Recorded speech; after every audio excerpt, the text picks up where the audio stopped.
Let's take a trip on my magic banana. It's a flavorful extravaganza over clouds, over trees, over seas, over space and time. Start at the tip and move towards the stem. Soon we'll be out in the solar system, seeing stars we never dreamed we would ever see. Let's take a trip on my magic banana.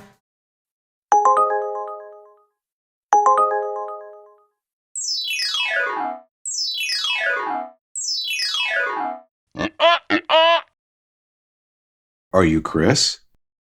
Sam? The app says we're going to Sujita, LA, in Sawtell. Is that right? Yes, please. How's your day going? Well, it was fine until just then when you said Sujita. No fault of yours, but it kind of triggered me.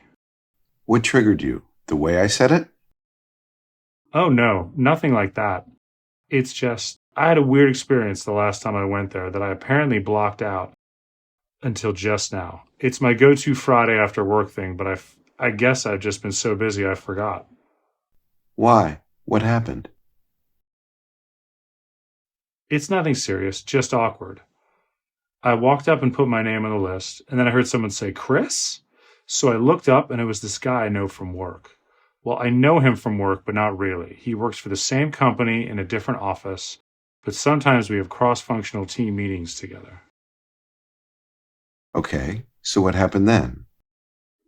Well, he was on a date, and they were like halfway through dinner, and then my name came up, and the only table was literally right next to theirs. You can't just turn down a table at Sujita, as you probably know, so it was like I was a weird third wheel on their date, awkwardly eating dinner alone right next to them. God, it was just so awkward. I usually don't even notice that I'm dining alone, but sometimes it feels like people are looking at me. I'm sure all three of us were equally uncomfortable in some way, which made me feel even worse, like I was ruining their date. Which, by the way, I don't actually know if it was a date or not, but I didn't know what else to do, and it wasn't intentional. It would have been even weirder for everyone if I had left or asked for a different table. Like, why as a society don't we have a normal way of dealing with this situation? Would it have been better if he'd pretended he didn't know me? Probably not, because then we'd still be kind of looking at each other like, do I know him? And is he pretending to play along that he doesn't know me? And continuing to make everyone uncomfortable. I just sat there feeling so self-conscious and trapped for an hour until they left. I ate as slowly as humanly possible, chewing each noodle individually 20 times, hoping they would just leave and worrying that I looked like I had some kind of weird eating disorder.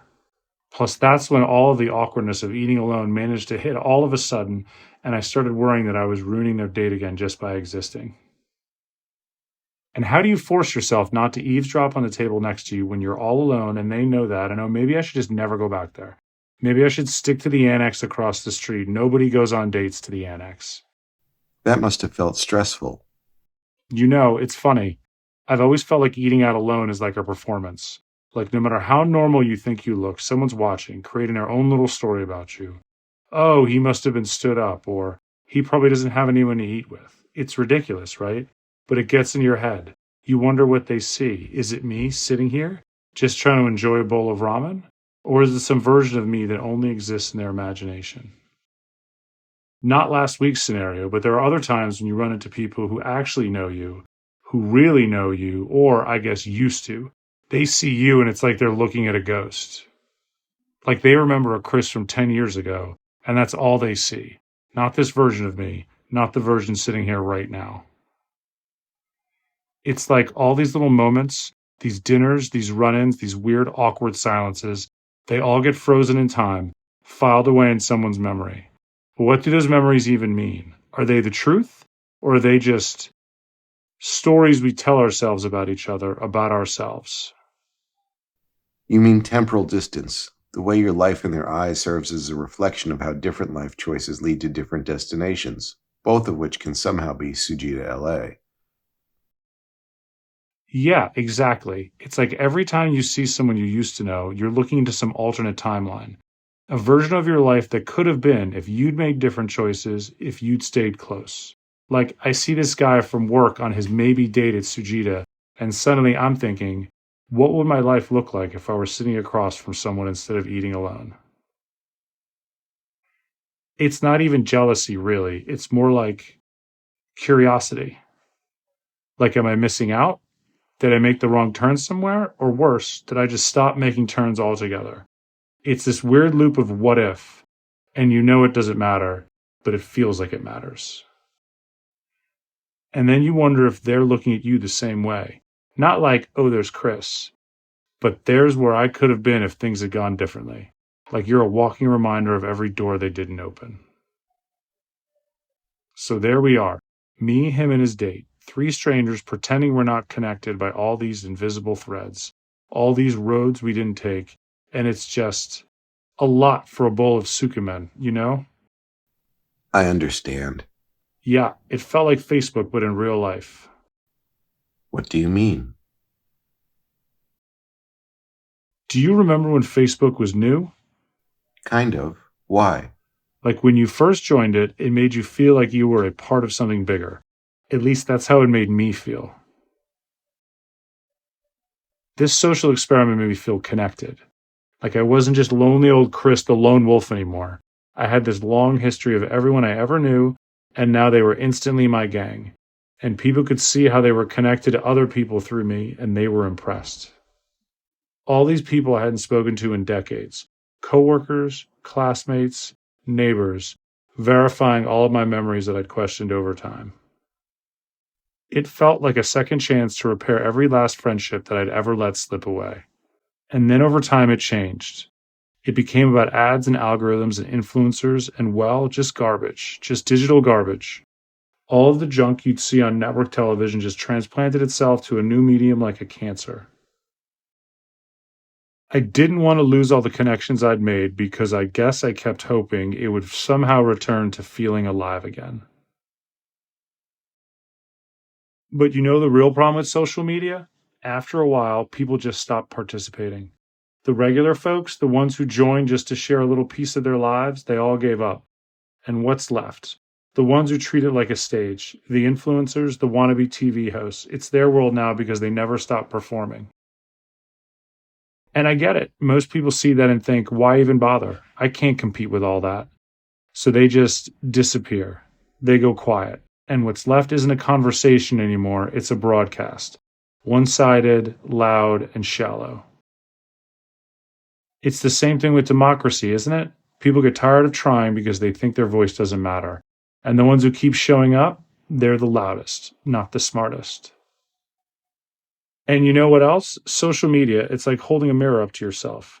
A brutal, unforgiving mirror. It makes a lot of people realize just how boring they are. And that's terrifying. So instead of owning it, they make excuses. Oh, I'm worried about my privacy, my data, my footprint. Come on, most of these people don't even have any data worth stealing. What are they afraid someone's going to find out? That they like Trader Joe's bagels and watch reruns of Law & Order? It's not about privacy. It's about ego.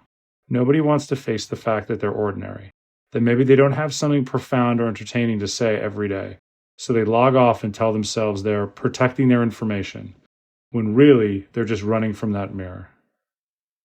Where does that leave us? Now Facebook is a retirement home where everyone is just parked and the TV is on too loud in one corner of the room. The worst part is watching what's left of my peers who still use the site acting as if they are already old, posting the same recycled memes, talking about how everything was better back then, whenever that was, or posting comments about how all this new music sounds alike. I sit alone in a Starbucks, scroll through and think, is this it? The platform didn't change overnight, but somewhere along the way it stopped being fun and started feeling tired. And I started to notice more and more people went missing. All the people in my life I had lost once before and was so happy to have back were disappearing all over again, and I couldn't accept it this time for some reason. I started looking for them on Snapchat, Instagram, TikTok, but they were gone.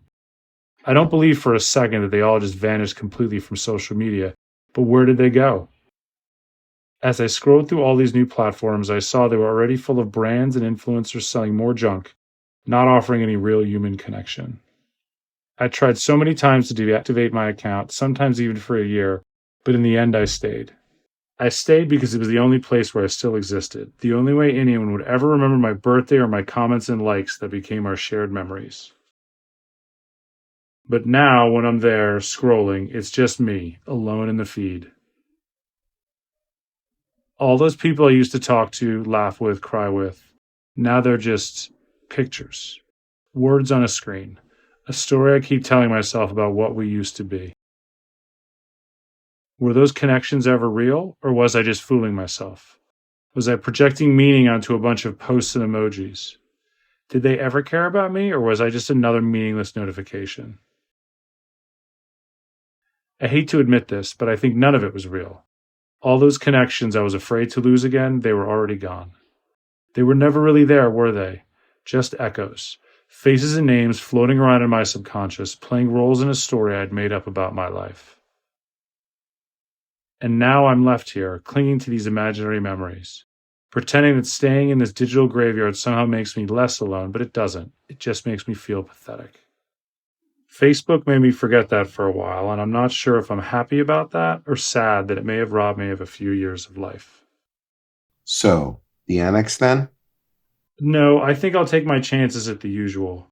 What are the odds that something like that could happen again? 2 to 1? Anyway, thanks for listening. That's my job. I'd appreciate a 5-star review in the app. No problem. Thanks again.